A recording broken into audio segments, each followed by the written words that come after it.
COVID ini pandemi biasa atau war tool atau senjata perang? Hal ini merupakan pertanyaan mendasar sehingga jawaban dari pertanyaan tersebut sesungguhnya tercermin dengan tindakan apa yang diambil oleh para pejabat saat ini. Lalu kita bertanya lagi, apa yang terjadi ketika vaksin sudah mencapai 70% populasi yang seharusnya sudah tercapai herd immunity atau kekebalan kelompok. Lalu muncul mutasi strain virus baru lagi. Berdasarkan data kecepatan melakukan vaksinasi COVID Indonesia sudah cepat di tengah gelombang terpaparnya juga tinggi seperti saat ini. Sehingga yang tadinya 250.000 vaksin per hari, Indonesia itu sesungguhnya bisa mencapai herd imunitas dalam 3 tahunan lagi dari sekarang. Saat ini dipercepat berdasarkan informasi bisa 1 juta suntik vaksin per hari. Walau data ini masih diragukan karena kalau satu tenaga kesehatan menyuntik 100 orang per hari maka ada 10.000 nakes yang bekerja. Namun kita anggap informasi ini benar dulu deh. Maka dalam 1,5 tahun lagi atau akhir tahun 2022 herd imunitas tercapai maka kita menang melawan COVID. Pertanyaan liar, apa yang terjadi kalau mutasi lain lagi datang? Lalu kita kejar-kejaran deh dengan vaksin jenis baru lagi. Kalau saat ini kita anggap serangan gelombang kedua, apa yang terjadi kalau ada strain jenis baru yang mungkin bisa membuat gelombang ketiga di tahun depan? Melihat cara penanganan pemerintah atas COVID yang merupakan virus import dan PCR antigen juga produk import kebanyakan dan masker juga terbanyak barang import, bahkan disuruh 2 lapis lagi sekarang. Lalu vaksin juga produk import. Ini kita tidak boleh berlama-lama seperti ini. Apa nggak kita balik aja sebaiknya? Inilah masa di mana produk lokal, misalnya masker, harusnya merupakan 90%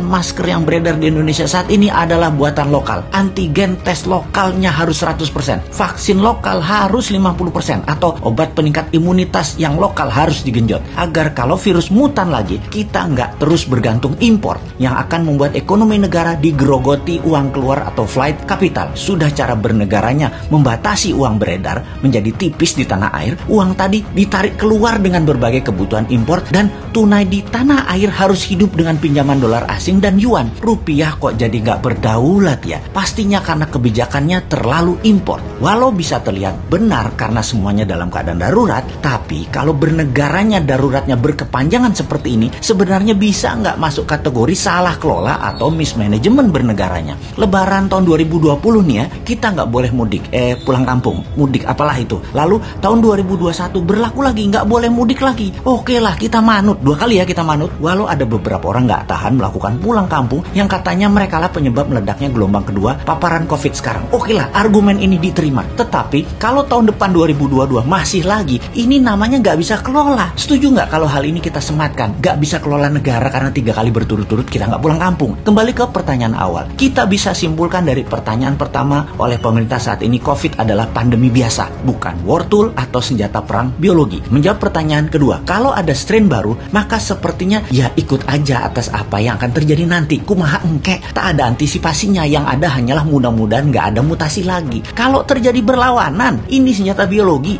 dan strain baru, mutasi baru lagi yang membuat harus vaksin baru lagi. Kita tergopoh-gopoh lagi. Solusinya pasti tinggal bangun narasi, bayar pasukan buzzer, dan pasukan buzzer bekerja keras lagi. Nah, di posisi begini, kasihan mereka yang mau jadi presiden tahun 2024. Sementara mereka dalam posisi menjabat yang ternyata salah semua pengelolaan pandemi dan ekonominya. Pasti kena imbas negatifnya mereka, karena mereka juga bagian dari ketidaktepatan kelola pemerintah pusat dan daerah. Karena yang digadang-gadang tahun 2024 kebanyakan pejabat incumbent. Di sini enaknya jadi yang bukan pejabat tetapi selalu memberikan solusi. Bahkan bukan hanya solusi, tapi saran yang dikerjakan walau dengan skala tanpa fasilitas. Bisa jadi kuda hitam nggak di tahun 2024 kira-kira dia itu. Tapi mudah-mudahan prediksi ini salah. Ekonomi membaik, COVID teratasi tahun ini.